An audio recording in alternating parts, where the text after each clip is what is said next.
I'm the CEO here at Liberty in North Korea. We are a global movement of North Koreans and supporters worldwide working together for the freedom of the North Korean people. We do this by increasing access to information and technology for North Korean citizens, rescuing North Korean refugees, and investing in young North Korean leaders to change the future of their country.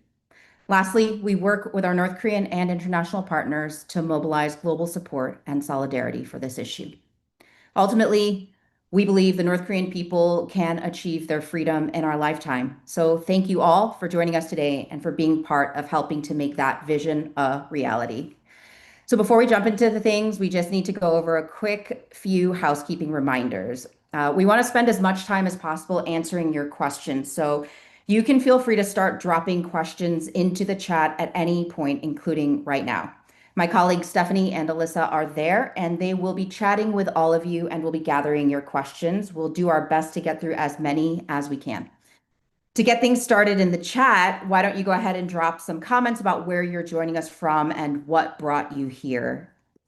Next, we found that the quality is usually better when you're tuning in from a computer instead of your phone. So if for any reason throughout the event you're having any issues with your sound or the screen freezing, just try leaving the event and rejoining. Lastly, we do have the live captioning enabled. So if you want to use that, be sure to turn it on. And if you're having any issues at all, just send us a quick message in the chat. Now let's get into it. I am really excited to introduce our very special guests today. First, we have Hanna Song. What an incredible name. Hanna Song is the executive director of the Database Center for North Korean Human Rights, or NKDB, based in Seoul, South Korea. She's been with the organization since 2015, previously leading its international cooperation and research efforts, where she was focused on documenting human rights abuses and advancing accountability. As a researcher, she's actually authored a bunch of reports. Some of them include on the UN Universal Periodic Review, Sustainable Development Goals, and also human rights conditions within North Korea's military. She holds a master's degree in international human rights law from the University of Oxford, and she's been featured and cited by international outlets including the BBC, The Economist, the Financial Times, and also the New York Times. We're super happy to have her here with us today, especially because I know where she's joining us from and what time it is. So Hannah, hello, and let us know, where are you joining us from? Thanks, Hannah. Usually based in Seoul, but in Brussels at the moment. Very happy to be here with you all. Thank you so much for joining us today, even though I know that this trip to Brussels was a little bit last minute, and we're very grateful that you're making the time to be here. Next, we have Il-Lyong Ju. Il-Lyong was born in Cheongjin, which is in the northernmost part of North Korea. Sorry, not the northernmost, just in the northern part of North Korea. For nearly 10 years, his parents secretly listened to banned South Korean radio broadcasts. And really inspired by what they heard, his parents made the difficult decision to defect. In 2012, Il-Lyong and his two sisters and his parents were finally reunited in South Korea. Il-Lyong earned his bachelor's degree in political science and international relations from Korea University, where he is now pursuing his master's degree in the same field. Alongside his studies, he also serves with Tongil Majung, TIMJ, which is a nonprofit organization dedicated to North Korean human rights and evangelization.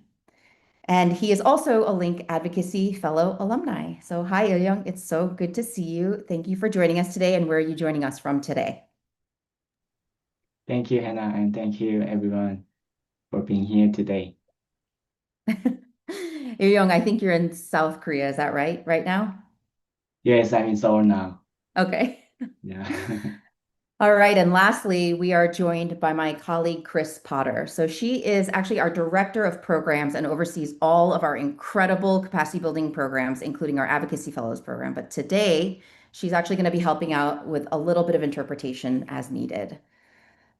All right, so to get things started, we're going to have Il-Lyong share a little bit more about his story. We'll hear about it through this video that we'll play, and then we'll hear directly from him about his life in North Korea and also a bit more about the underground church.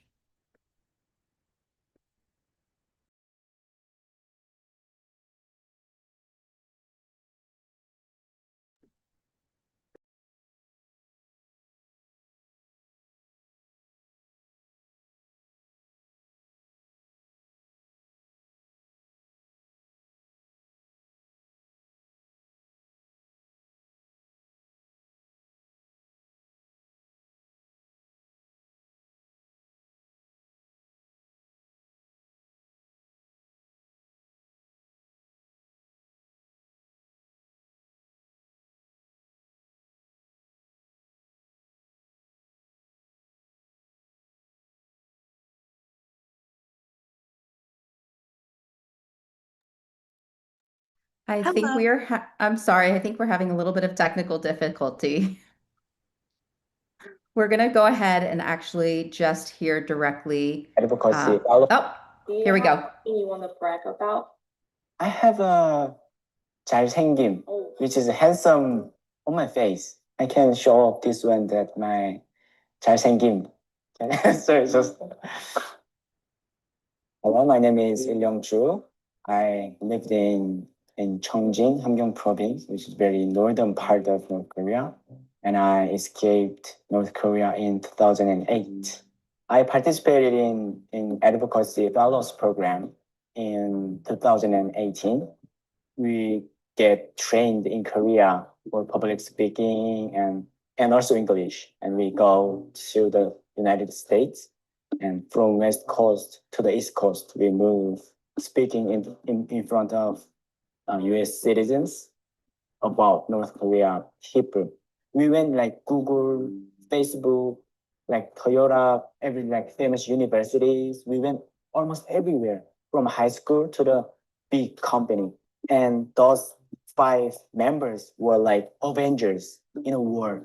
We like lean on each other and fight for the issues about North Korean people together. The speaking style was different. Everyone was different, but our goal was same. That makes us like one. Almost every night during like our trip from West Coast to the East Coast, especially in Washington D.C., I still remember that night. It was like over 4 a.m. Like we were talking about North Korean issue.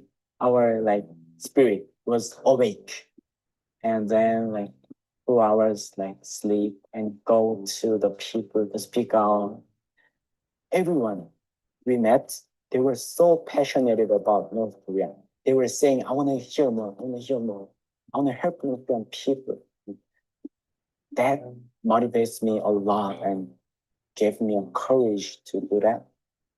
The biggest challenge was that in Korea, North Korean human rights issue is considered as a part of politics. So it was really hard to talk about North Korean issue, unification issue, North Korean human rights issue in South Korea, was that people already have their stereotypes before they know about North Korea. I am from North Korea, so nobody can stop me talk about North Korea because I am from North Korea. But still, people think it as a politic issue. But I keep speak out that it's not about politics. It's about people, my friend's story, my aunt, my family story. No Kim Jong-un, no nuclear, just me, my friend. And that story still happens even now. I was living in that life even a few years ago. Like if I didn't escape, still I would live that life too. So that's my motivation. When I first came to South Korea, I was very open to say to the people that I'm from North Korea. Where I born, I can't choose it, right? So when I go to school for the first time, I went to elementary school, 6th grade, second semester. When I first go into the school, I like slide door strongly, shocked, and hello everyone, I'm Il-Lyong from North Korea. Nice to meet you. That was my greeting, first greeting to them, because I was full of confidence that I'm from North Korea. So what? They were so nice, and I didn't meet any bully in my life. Like they were so nice, even elementary school, middle school, high school, university. Everyone's so nice to me. Right after I entered the school, I became a vice president of my class, and in middle school, my position right now, I work for 2 organizations. One is One King, One Korea, which is a mission organization about North Korea. As a Christian, we were helping North Korean underground churches right now, and I can see their changes in North Korea, how North Korea is changing, and how the gospel is spreading in North Korea. We can see that. And my second part is 성일오라 Cooperative. On there, I'm a 청년 팀장, which is I could say, youth team manager. I didn't actually think about the English title. And I'm also doing office work too, and farming, to managing our farm. There's a lot of difficulties in here. I don't have any experience about that, so no knowledge about farming in South Korea. And also physical difficulties, because farming is hardworking. We have to like just use our body. Whenever I see the crops are like ill or not that good or dying, it's really heartbreaking. Even though today's the peppers were so sick, I was so sad about that. That kind of things are difficulties. But my experience in North Korea was that in North Korea we has to do farming, but not for us, for the country, and nothing's really coming back for us, but we had to do that. But in South Korea, if we do this, even though it's hard and physically it's tired, but it gives me a food and it's all mine.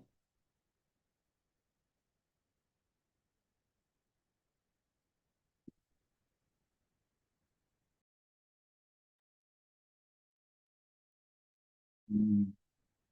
Oh, yes. Hello, this is Il-Lyong again. Thank you everyone for being here today. As a North Korean defector, I really want to express my deep gratitude to each of you who have given your time and attention to stand with the people of North Korea, especially those who are trying to keep their faith. Because of people like you, North Korean peoples are not alone. And because of people like you, I believe they will one day gain their freedom.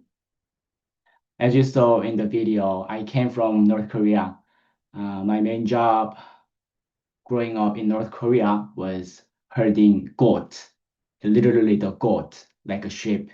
Um, they were the only source of nutrition for my family.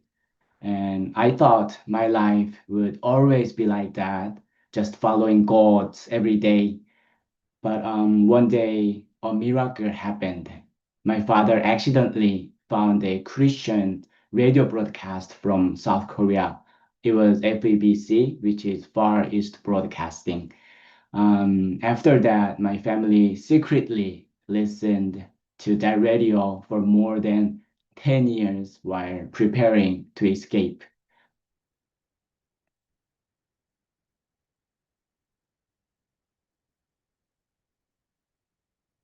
Yeah. Sorry, there was so in 10 years of listening the radio, we my father decided to escape that country, North Korea. But in North Korea, if you are caught listening to a South Korean radio, especially a Christian broadcast, your whole family can be sent to a political prison camp or even executed. So we listened very quietly and very carefully. After 10 years of preparation, my father escaped first.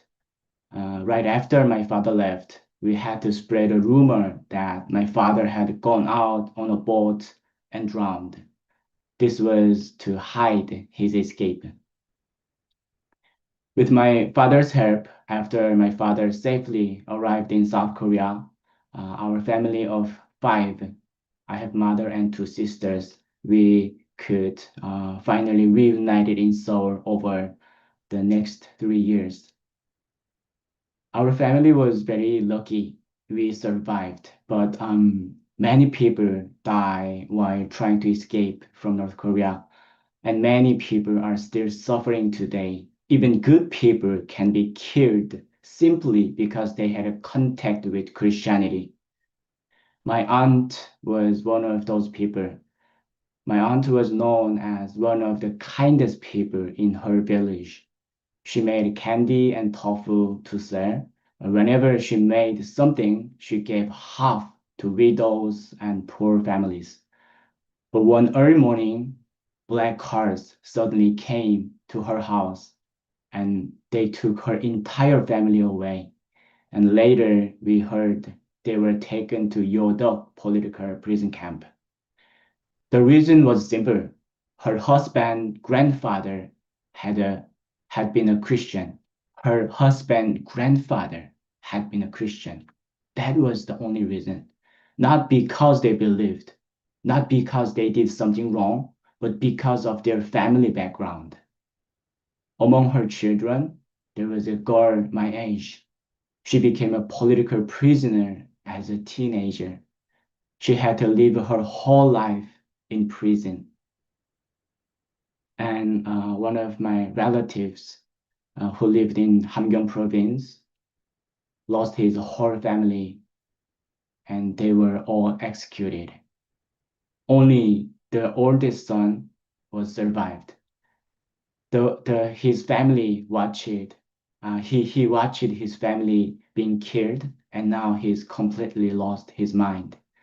And I do not even know how he lives now. Their crime was also simple. They had traveled to China for business and were accused of contacting Christians. So in North Korea, having faith means death. But still, yet, many people still want to believe. Because faith is not just a comfort, it is the reason they keep living. But it is a very painful contradiction that the reason to keep living is also something you must risk your life for.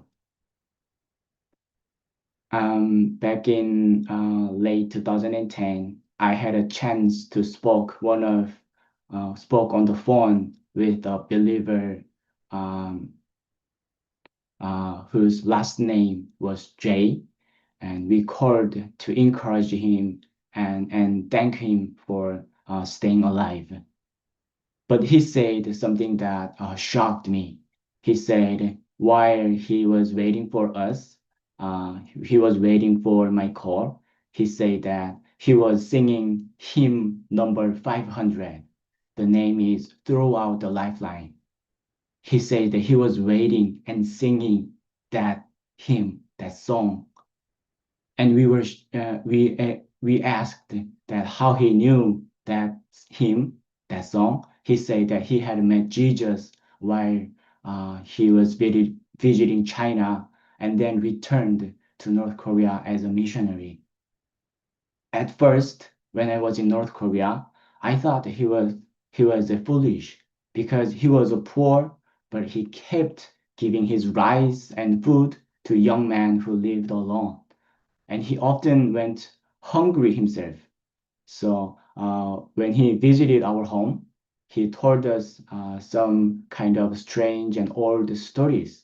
And now I realize that he was telling the story of Adam and Eve, and he was living out God's love in his own way.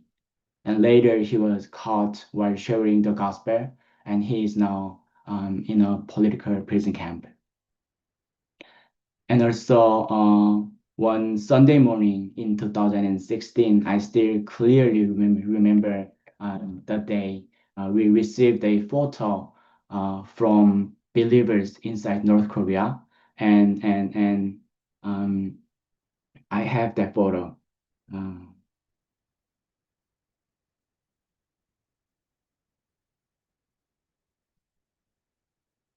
I don't know whether you can see. This is they sent to me, and they say that three of them had gathered in this place, and they were praying for South Korea. And at that time, South Korea was going through political chaos during the impeachment of President Park, and they risked their lives every day, but yet they were praying for us instead of themselves. So when we see North Korea from the outside, North Korea looks very strong and hopeless. But it is a brutal regime. North Korea is a brutal regime, and many people are suffering. But inside, there are people who risk their lives to keep their faith. and they are fighting for their deepest freedom a human can have, freedom of belief. They know the regime is built on lies, and they know the truth will one day expose those lies. And that is why they continue to move toward the light of freedom, and even at the cost of their lives. So your concern today makes their sacrifice meaningful, and I want to thank you so much again for being here today with me and being here today with 25 million North Korean peoples. And thank you.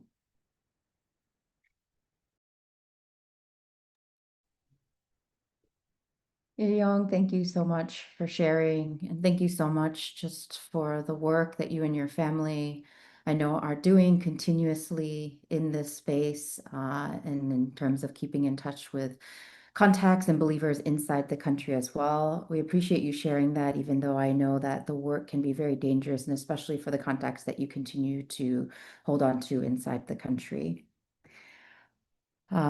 Next, I am very excited to introduce our speaker, Hanna Song, but I want to remind everyone that if you have any questions for Il-Lyong or for Hanna, please drop them in the chat, and we'll continue to be gathering them for our Q&A at the end. So next is Hanna Song. NKDB publishes actually an annual white paper, and over the course of publishing this white paper, they've interviewed over 15,000 North Korean defectors who are living in South Korea now. In 2025, their white paper was about religious freedom in North Korea, and we learned how religion actually exists inside the country, how the state controls it, what happens to people who practice it privately, and also revealed how restrictions and punishments have worsened significantly since the 2020 pandemic. So Hanna, thanks for joining us today and for walking us through those findings. Thank you, Hannah, and thank you, Link, for hosting this very important conversation. And what an honor it is to speak alongside Il-Lyong and hear his story.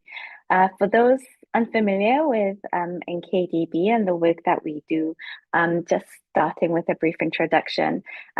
As mentioned, we're a Seoul-based NGO, and we were started in 2003. And since then, we've been systematically documenting human rights violations committed against the North Korean people. As our name suggests, we manage a database, and it's filled with the stories and testimonies of North Koreans that we believe one day will be served in a transitional justice process. And the main way that we have been able to document over the past 2 decades is through interviewing the resilient North Koreans who have successfully escaped and resettled in South Korea. Of the 35,000 North Korean escapees living in South Korea, for this particular report, we have surveyed over 15,000, but in our 2 decades, we have interviewed more than 20,000 North Korean escapees and collected over 140,000 records of abuses, which means that our database is the largest repository of North Korean human rights records globally. But beyond numbers, our work through human rights investigations, psychosocial support, education, and international advocacy is grounded in a fundamental principle that victims must not remain invisible and experiences must not be erased.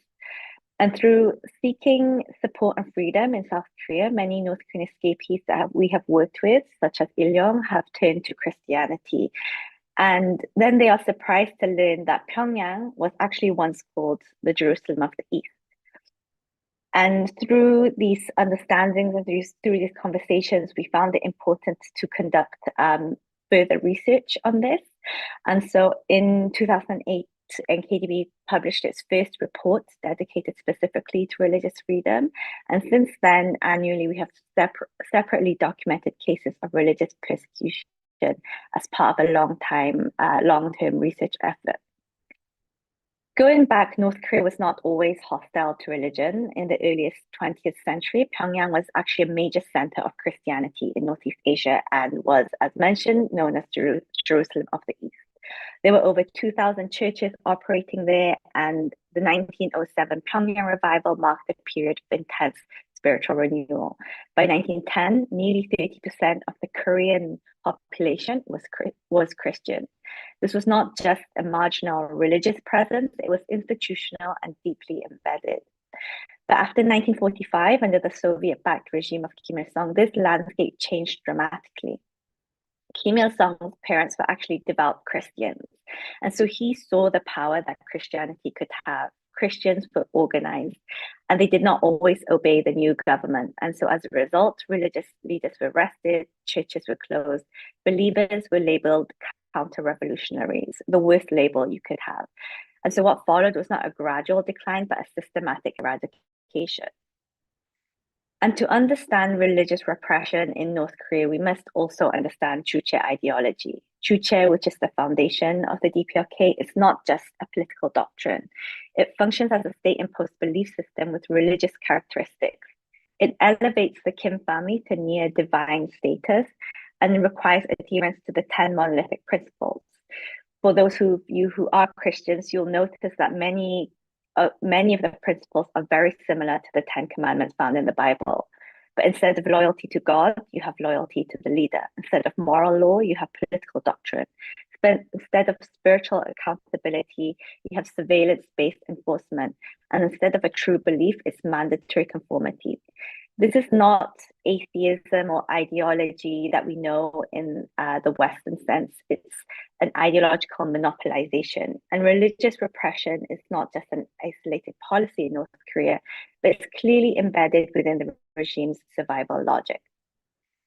However, even with this eradication, what has been of interest lately, especially maybe for some of you who follow South Korean dramas or movies, is the existence of religious facilities in North Korea. A recent movie came out in South Korea called Shinepdan Choir of God, which has piqued a lot of people's interest.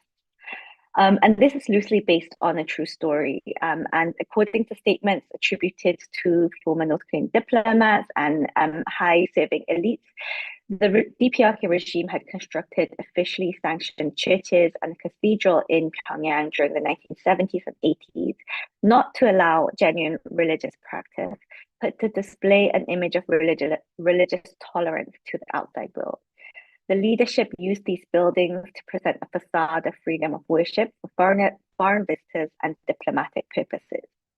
And in these staged churches, which you can see on the screen, the congregations were initially filled with regime loyalists rather than true believers.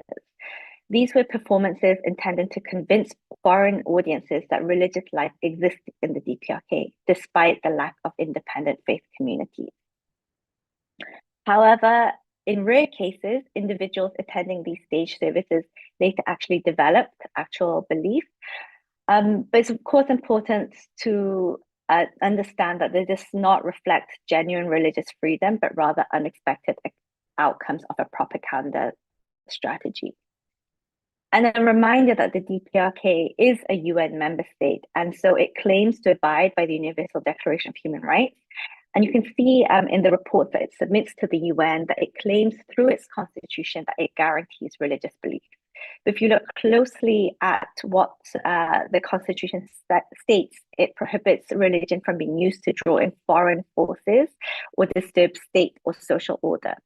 Essentially, for North Korea, religion may be tolerated symbolically, but independent organizations, expansions, or external connections are treated as a threat.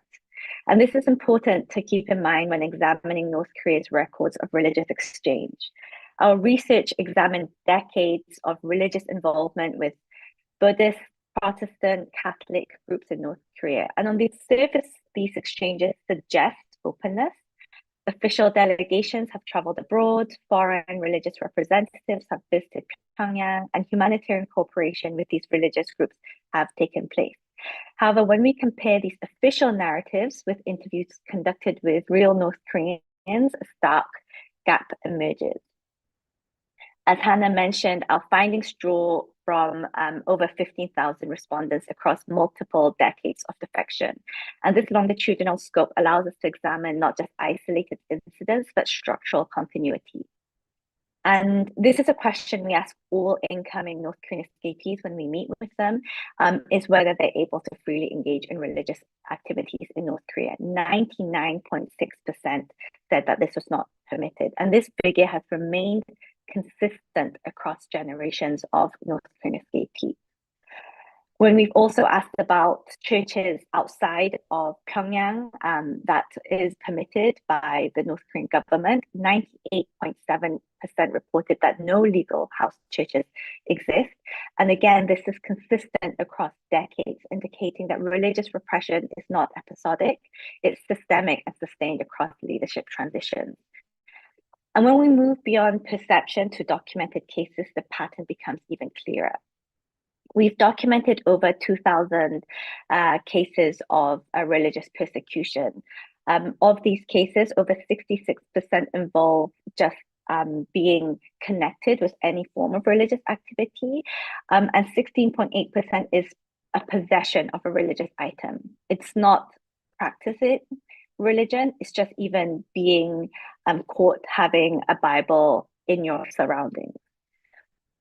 And what we can also see is that a lot of these cases, it's through just circumstance by that they were close to the border or that they had been in communication with those who were traveling back and forth to be able to provide food and materials to the North Korean people. And so we can see, taking a closer look, that 29.9% of cases occur in border regions. Proximity to China increases exposure to foreign information, religious materials, and of course, defection networks. When North Koreans are forcibly repatriated from China and interrogated by the Ministry of State Security, the first question they are asked is if they have had contact with South Korean missionaries in China. The more external contact, the higher the repression, the more severe the punishment. And what we can see is that religious persecution is very closely linked to information control. Among the 2,045 documented victims of religious persecution that we have in our database, 65.8% were confirmed dead, detained, or missing.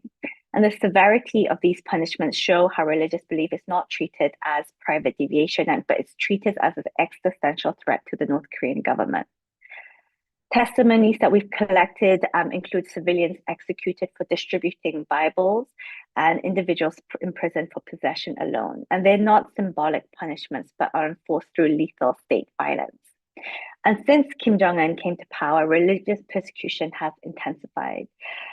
During COVID-19, the border was completely closed, making defection and cross-border exchange nearly impossible. But despite information not coming in as easily as it did, the DPRK passed 3 laws which made it even more dangerous to be in any proximity with religious material. And with the uncertainty of what was happening in North Korea, more and more North Koreans are seeking for something for guidance. And with the near eradication of Christianity, we're hearing that they're turning to shamanism and fortune telling, which again is in North Korea is seen to be a treasonous act as it seeks for something beyond the great leader. The evidence shows that religious freedom in North Korea is not simply restricted, it's structurally constrained. And it's important that religious repression must remain a core indicator of North Korea's broader human rights situation, as it reflects the space allowed for independent thought. And with that, information dissemination is crucial. It also must be done with caution. Contact with religious materials can endanger individuals inside the country. And of course, access matters, but we must stand by the do no harm principle. And international pressure must be sustained. As a signatory to the international treaties that protect the freedom of religion and thought, North Korea remains bound by international human rights obligations. Lastly, the evidence shows that religious freedom in North Korea is not simply restricted, it's structurally constrained, and documentation shows this. It creates a record, establishes pattern, and it prevents erasure. Since 2008, NKDB has systematically documented this, not just to show these isolated stories, but as evidence that can inform policy, advocacy, and international advocacy. In one of the most closed systems in the world, reliable data is rare, and without reliable data, there can be no meaningful response. And so again, thank you to Link and for all of you for joining to be able to hear Il-Lyong's story, but also the wider story of the remaining North Korean people that are still in the DPRK.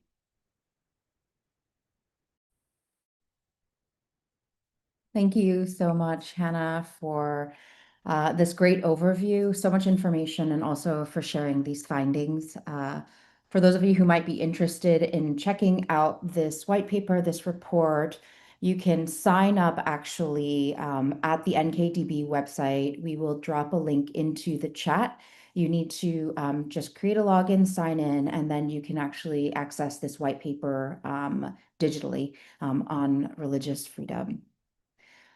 All right, if you have not yet dropped your questions into the chat, this is the time to do it because we are going to be moving into the Q&A section.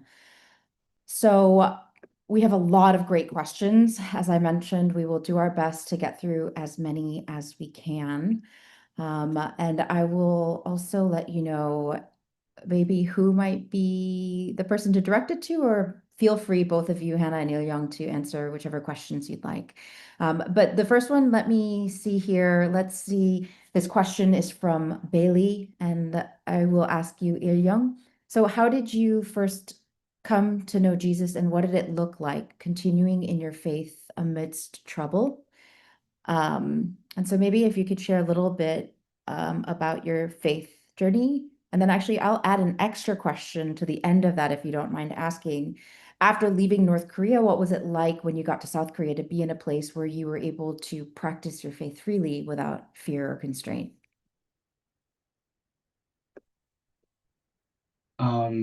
Yeah. I was not actually a Christian in North Korea, but I just heard a Christian radio broadcasting, and because I didn't have a chance to receive Jesus as a savior. But on my journey to South Korea, in China, I had a chance to stay in missionaries' house.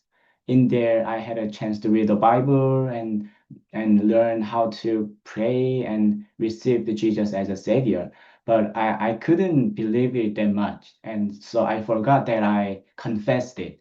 But when I came to South Korea, while I was praying, and God made me remember all of the journey, and He showed me how He protect me from every threats and every dangerous situations. And He was showing that how He protected me. And then I started to confess all of my sins and something I did something wrong, and I confessed everything. And after that, automatically I started to pray to forgive somebody who did bad things to me and to my family, and I did it a whole night. And after that day, I found out that the whole world is so beautiful. And after that, I couldn't give up my faith. And every time, of course, there is a challenges on my faith, but at every time do that, I remember that grace.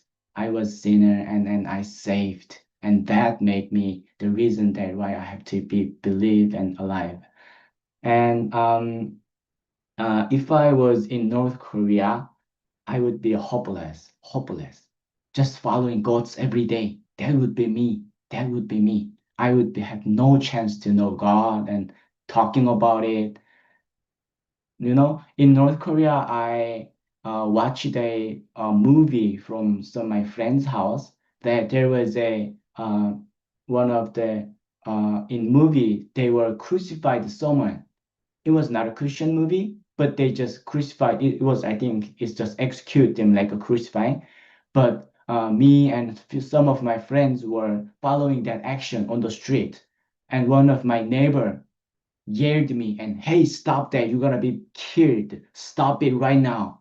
And because he was worried that we were trying to pretend Christianity, that much dangerous to being like a Christian thing in North Korea. But so I cannot even speak it loudly on the street. But when I am in South Korea, even though I'm a tone deaf, I sing loudly. I do worship very loudly. So yeah, it's completely different, and I'm so grateful that I am in South Korea now. Thanks, Il-Lyong. Hannah, we had a question from Theodore. Interested in the effect of the underground churches in North Korea on society, on neighboring countries. I think you touched on a little bit in kind of your presentation about the effect on society, but is there anything else that you would add to that? So I think it's also important to understand what an underground church is in North Korea.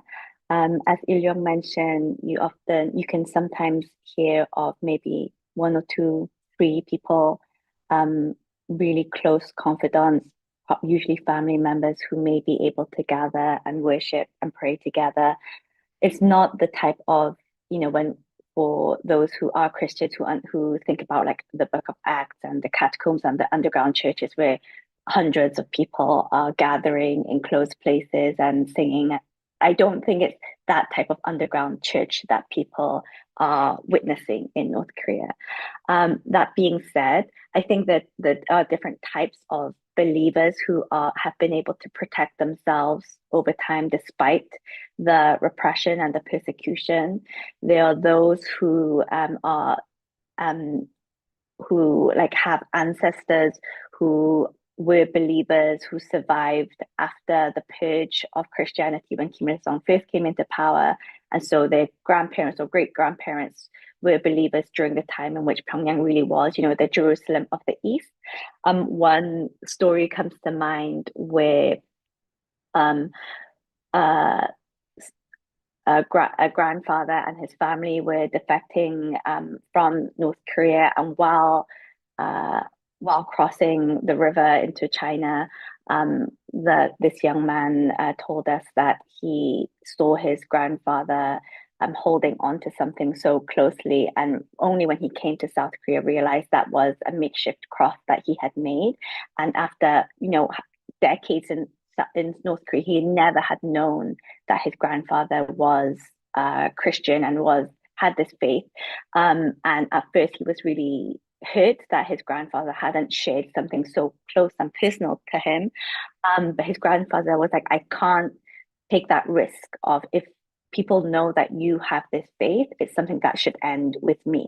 And so often within families, it's also something that cannot be shared. Or there are also cases in which, as Il-Lyong mentioned, those who cross over into China, who come in contact with Christian missionaries in China, who then come to faith there, are able to bring that back to North Korea. But given the deep-rooted surveillance that exists in North Korean society, it's such a huge risk. Link has done amazing work in raising awareness on the importance of information access and the diversity of content. South Korean dramas that North Koreans are watching, being in contact with religious materials is so much worse. And we're hearing about young teenagers being taken away and punished for watching just one South Korean drama that just makes them think even a little bit differently about the current state that they're in. And so this is one of the areas I think we have seen consistently in that North Korea is always trying to crack down on.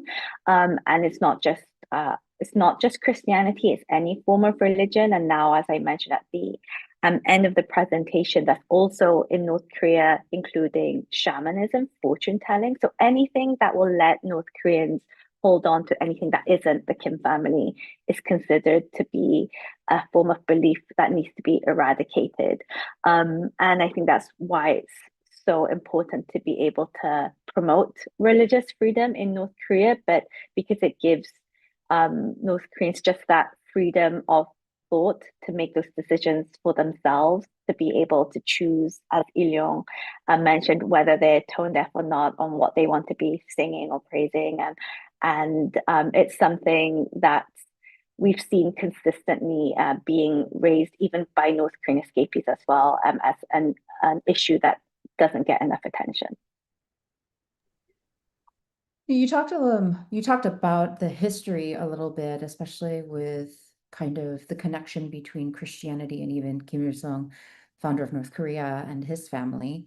Do you think, and you know, Juche ideology and kind of some of this North Korean ideology has sometimes been compared, of course, to the gospel. Do you find that in your research that that punishment or kind of crackdowns are particularly more harsh, specifically toward Christianity more so than any other faith or religion that may be practiced, or shamanism or anything of this sort that may be practiced inside of the country? Yeah, I mean, again, I think with Kim Il Sung's background, he really saw the power that specifically Protestant churches and Christianity can have in mobilizing, and that how strongly that faith creates that resilience against even hardship.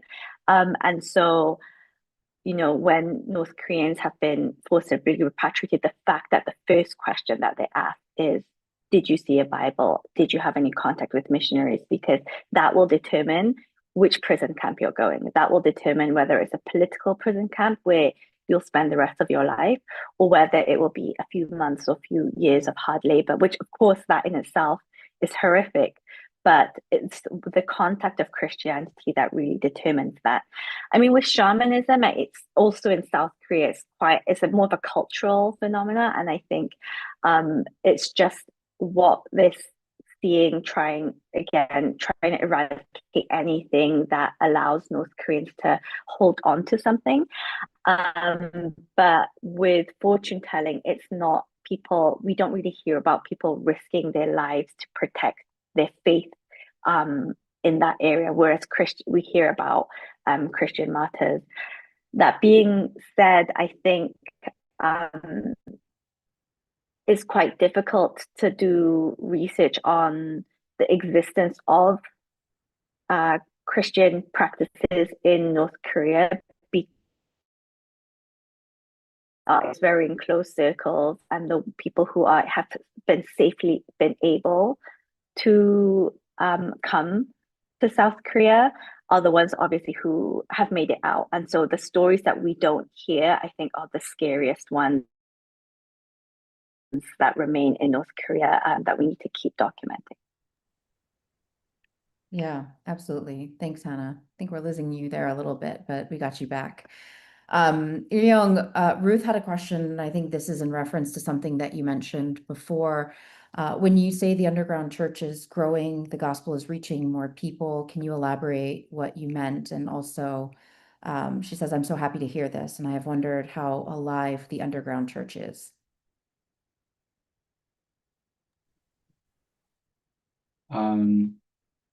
Yeah, I am waiting for, because my English is not so good, so just for the clear answer, I'm waiting for our great interpreter Chris is translating the question to me, and now it's arrived. Okay. Yes. As Hannah also mentioned, it is not possible, I guess, to measure how many Christians are located in North Korea, but I see believers around me. One of our fellow workers in South Korea, defectors, when they were in North Korea, one of the guy, when he was in school, the teacher what was the 기간제 교사? Sorry, 기간제.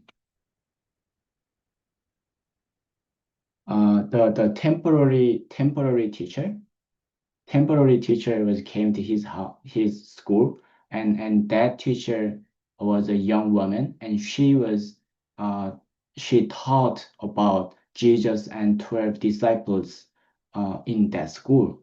And in his school, when they find out someone is doing something wrong, they were bullying them that, hey, you are like a Judah. And he was surprising that when he came to South Korea, we tried to evangelize him. We taught him about Bible, and he said, "Oh, I know this story." And we asked, "How do you know that?" And he said that his teacher in school taught his about that. And like that, And also on my previous testimony, the name with the J, he was also as a Christian in North Korea. And there was another. So I see Christians in North Korea, and it is not hard to find believers.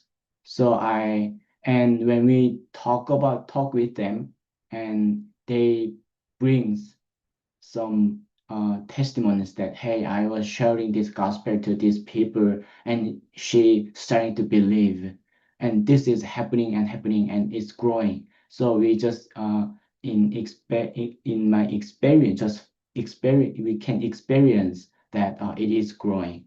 So that is only measurement that I can do, and it could be different from other side, but in my own experience, I can see that. And I don't know how I can say it is active or not, but on my side, what I'm seeing is active and growing. Thanks, Il-Lyong.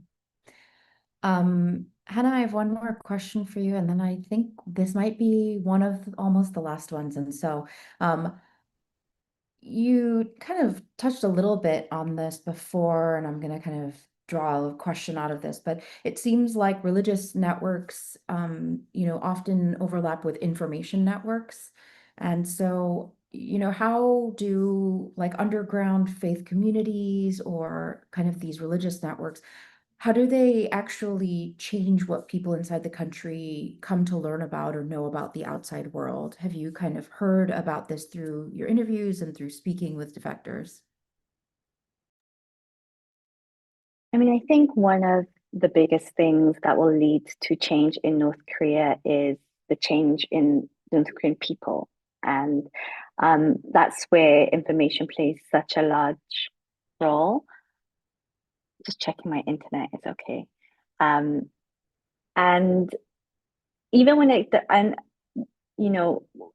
what the North Korean regime has tried for decades to do from the very beginning was control that information, was control everything surrounding the North Korean people, how indoctrination, surveillance is such a core part of daily life for North Koreans. I think it's really much connected with that.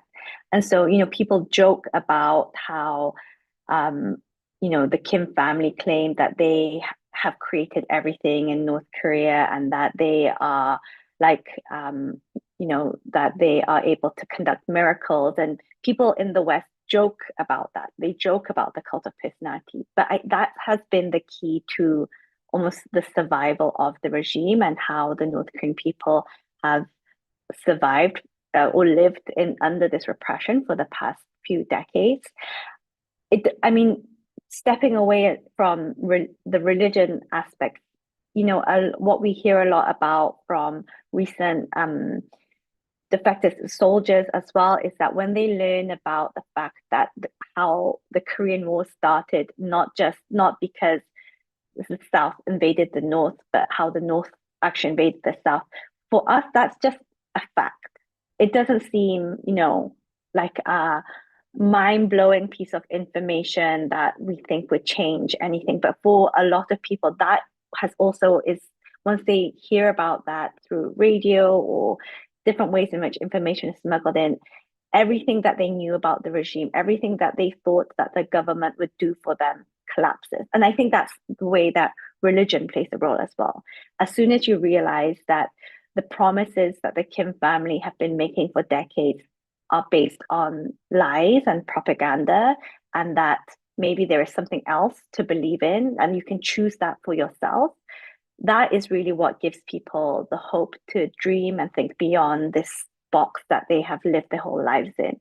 And so for us as a human rights organization, it's really just about the freedom of choice. Christianity, faith can play a role in different ways for different people. And for what we really believe is that the North Korean people should just be able to choose whether they have that faith or not.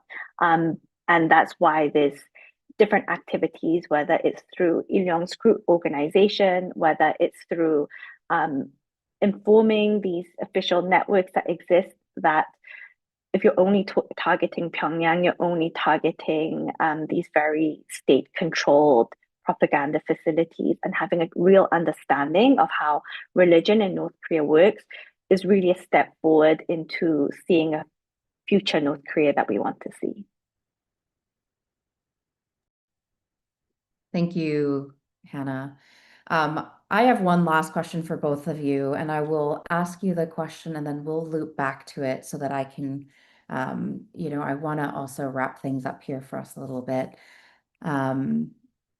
Hannah, I'd love to hear from you. What is one thing that you hope that every person that's joined us here today and that may watch this online later on, that they would kind of leave knowing or remembering about the North Korean people? And Il-Lyong, I would love to know if there was one thing that you could say to those who are still inside North Korea today, what would that be? And so if we can ask both of you for your quick responses, that would be wonderful. Hannah, I will ask you to share first. I think testimonies like the stories that Il-Lyong shared are obviously so powerful and what really drives the movement forward. What we're facing at the moment after the COVID-19 pandemic is a loss of these stories. It's become near on impossible for North Koreans to escape. NKDB started when there were 2,000, 3,000 North Koreans coming to South Korea every year. Since the COVID-19 pandemic, we've had less than 50 people coming out of the DPRK to South Korea, and the 200 or so that came last year are not people who have been in the DPRK recently. But that doesn't mean just because we're not hearing what's happening, just we're not seeing what's happening, that it isn't happening. And I think that's why events like this are so important. A piece of writing that a North Korean escapee that we work with wrote for us, which I think really drives me. I'll just read it. A translation of it is, she wrote, "The unseen does not mean they do not exist. The unheard do not mean there are no cries. Their stories can be attempted to be erased, and their voices can be silenced. But we hope that their voices will be heard, that their stories remembered, and the light of truth shine into the darkness." And I think at a moment in time where there's so much going on in the world, it's easy to forget about North Korea. But now more than ever, because there is that darkness, we have to look for ways in which we can shine the light. Thank you so much, Hannah. Il-Lyong. Yes, thank you so much, and I love that. I love to hear that. If I could say one thing to the people who are still in the north, that would be this, that I want to say to them, just stay alive, just be survive. Me and all around the world, we are praying for you. We are standing with you.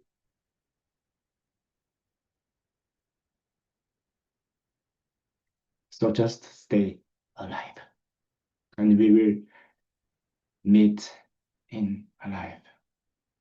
And then when it happened, let's sing together, worship together loudly. Thank you. Thank you, Il-Lyong. Well, an incredible way to wrap up today. I want to thank you both so much. Truly, we are so grateful for both of you joining us today, for just so much of your insights, your experiences. We've learned so much, we've heard so much. As we wrap up today, I would be remiss if I did not give everyone who has joined us here a way to be a part of this work, and to have a very real and impactful way that you can respond to everything that we've heard tonight. And so if what you heard moved you, we want to invite you to support the work that is being done on this issue. You could support Link by making a one-time gift with the QR code on this screen or with the link in the chat. You can help us to continue to do this work, to help bring more people to freedom, to help continue to get more information into the North Korea, to help people become more aware of the outside world and to support them in their pursuit of freedom. Every contribution matters, no matter the size. And on that note, we would also love to encourage you to make a donation to NKDB as well. The work of NKDB goes far beyond just research and accountability. It truly extends into even providing services and programs to defectors in South Korea. They are playing a vital role on this issue, and we would love for you to also check them out, follow their work, and consider making a donation to support all of the vital work that they're doing. I believe if you make a donation, you will even get a physical copy of the report that we've talked about here today. So we'll drop a link in the chat right now. So please do check them out. If you're not already following Liberty in North Korea or NKDB, please do so. We'd love to make sure that you join us at all of our future events and that we can keep you updated on the issue, the work that we're doing, any future reports that they're publishing. And so we will have all that information dropped into the chat for you. Please go ahead, click on all of them, open up those windows so you have them there after this event ends. And so again, I just really want to thank you both so much. Hanna, Il-Lyong, was such an incredible conversation, and really truly appreciate you for your time and for sharing so openly and honestly today, and also about this wonderful insights from your report. To everyone else, thank you also for joining us and for being part of this really important conversation. We hope to see you at our next event. Bye-bye.